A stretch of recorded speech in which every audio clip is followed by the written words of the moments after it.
તો અપશ્યતામ આત્મતત્વમ ગૃહેશુ ગૃહભેદિનામ. ભીતર કોઈ જોતું નથી અને પોતાનો સમય કેવી રીતના પ્રસાર કરે છે. તો કહ્યું નિદ્રયા ર્યતે નક્તમ વ્યવાયેન ચ વાવય દિવાચાર્થે હયા રાજન કુટુંબ ભરણે નવા.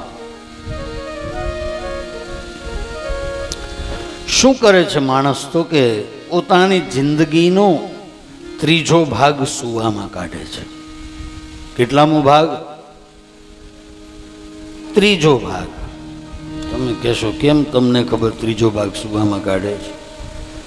તો આપણે 24 કલાકનું સર્વૈયું કરીએ એટલે હમણાં ખબર ત્રીજો ભાગ આવે છે.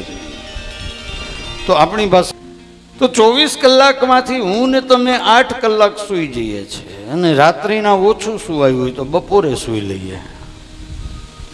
કદાચ રાત્રિના ઊંઘ ન થઈ હોય તો બપોરે ઊંઘ કાઢી લઈએ 1 કલાક 2 કલાકની, પણ પૂરી ઊંઘ કરીએ. તો 8 કલાક સુવામાં કાઢીએ છીએ. પછી વધ્યા 16 કલાક. એ 16 કલાકમાંથી માણસ 8 કલાક કામ કરે. નિયમ પ્રમાણે 8 કલાકની ડ્યુટી હોય. આ પછી કોઈ ઓટી કરે એટલે કે ઓવર ટાઈમ કરે અથવા તો પોતાનો ધંધો હોય તો ખેંચ્યા કરે, એ વસ્તુ અલગ છે. પણ 8 કલાકની ડ્યુટી હોય. તો 24 કલાકમાંથી 8 મેન તમે સુવામાં કાઢ્યા. 8 કલાક કુટુંબ ભરણે નવા નિદ્રયા ર્યતે નક્તમ વ્યવાયેન ચ વાવય દિવાચાર્થે હયા રાજન કુટુંબ ભરણે નવા. એટલે 8 કલાક સુવામાં, 8 કલાક કુટુંબનું ભરણ પોષણ કરવા માટે, વ્યવસાય કરવામાં, પૈસા કમાવામાં. તો 24માંથી 16 કલાક ગયા. હવે વધ્યા કેટલા? 8 કલાક વધ્યા. બરાબર છે. તો એ 8 કલાકમાં આપણે શું કરીએ છીએ? તો કે 2 કલાક આપણે આપણા પરિવારને, પત્ની, બાળકો, માતા પિતા એને આપીએ છીએ, સગા સંબંધી. 2 કલાક એના માટે કાઢીએ છીએ. વધ્યા કેટલા? 6 કલાક. 6માંથી 2 કલાક સરેરાશ હું તમે 2 કલાક ટ્રાવેલિંગમાં પસાર કરીએ છીએ. પછી તમે ગાડીમાં જાઓ, ટ્રેનમાં જાઓ, પ્લેનમાં જાઓ, ચાલીને જાઓ, શાકભાજી લેવા જાઓ, મંદિરે જાઓ, આ બધું ટ્રાવેલિંગ છે. એ સરેરાશ 2 કલાક ટ્રાવેલિંગમાં પસાર કરીએ છીએ. તો 6માંથી 2 ગયા તો કેટલા વધ્યા? 4 કલાક. હવે 4 કલાકમાંથી 2 કલાક હું ને તમે ખાવા પીવામાં પસાર કરીએ છીએ. સવારમાં નાસ્તો કરીએ, એમાં 15-20 મિનિટનો ટાઈમ કાઢીએ. બપોરે જમવા બેસીએ અડધો પોણો કલાક. સાંજે વળી નાસ્તો કરીએ 5-10-15 મિનિટ. વળી રાત્રે જમવા બેસીએ. પછી હોટલમાં ગયા હોય અને વેઇટિંગમાં 2 કલાક ઊભું રહેવું પડે તો એ આમાં એડજસ્ટ કરી લેવાનું. હા, કોઈના લગ્નમાં ગયા હોઈએ અને બુફેમાં લાઈનમાં ઊભું રહેવું પડે તો એમાં પણ આ બધું એડજસ્ટ કરી લેવાનું. એટલે સરેરાશ 2 કલાક આપણે જમવામાં પસાર કરીએ છીએ. હવે કેટલા વધ્યા? 2 કલાક. હવે આ જે 2 કલાક છે ને વિનોદભાઈ, આ 2 કલાક આપણા પોતાના છે. કોના છે? આપણા પોતાના 2 કલાક છે. હવે આ 2 કલાકમાં આપણે શું કરીએ છીએ? ચાલો, આખી જિંદગી બધું તમને બધું જ આપી દીધું. જમવાનો ટાઈમ, સગા સંબંધીનો ટાઈમ, ટ્રાવેલિંગનો ટાઈમ, સુવાનો ટાઈમ, બિઝનેસનો ટાઈમ, બધું આપી દીધું.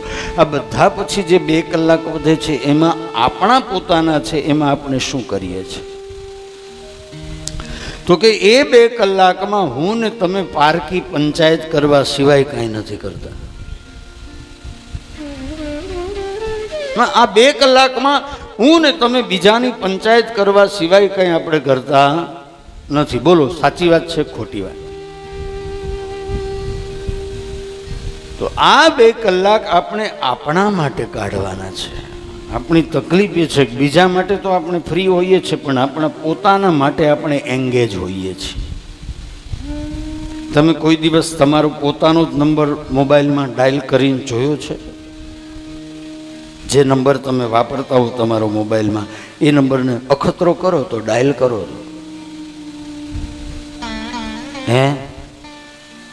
એ તમારો ને તમારો નંબર જો તમારા મોબાઈલમાં તમે ડાયલ કરશો ને તો એંગેજ ટોન આવશે. એટલે આનો અર્થ એમ થાય કે મોબાઈલ પોતાના માટે એંગેજ છે, આપણે આપણા માટે એંગેજ છીએ. બીજાના માટે ફ્રી છે, આપણા પાસે સમય છે, પણ આપણા માટે આપણે એંગેજ છીએ. તો સાહેબ થોડો સમય તમારા માટે કાઢો અને એકાંતમાં બેસી અને તમારી જાતને પૂછો, તું કોણ છે? કોણ છે? ક્યાંથી આવ્યો છે? ક્યાં જવાનો છે? તો 2 કલાકનો સમય આપણી પાસે હોય ને, એમાં આપણે એ વિચાર કરવાનો છે, હું ક્યાંથી આવ્યો, ક્યાં જવાનું છે, કોણ છું અને મારું કામ શું છે. મારે માત્ર એટલું જ કરવાનું છે કે મારો જન્મ થયો, ભણ્યો ગણ્યો, મોટો થયો, લગ્ન થયા, બાળકો થયા, ભણાવ્યા ગણાવ્યા, ઘરડો થયો, ગુજરી ગયો. આટલું જ ના, આપણે આપણી જાતને પૂછવાનું છે કે કોણ છે તું, ક્યાંથી આવ્યો, ક્યાં જવાનું છે, ને તારું મૂળ કર્મ શું છે. બહુ સાચી વાત છે. ભગવાને આપણને મોકલ્યા છે એ કાળા ધોળા કરવા માટે નથી મોકલ્યા છે.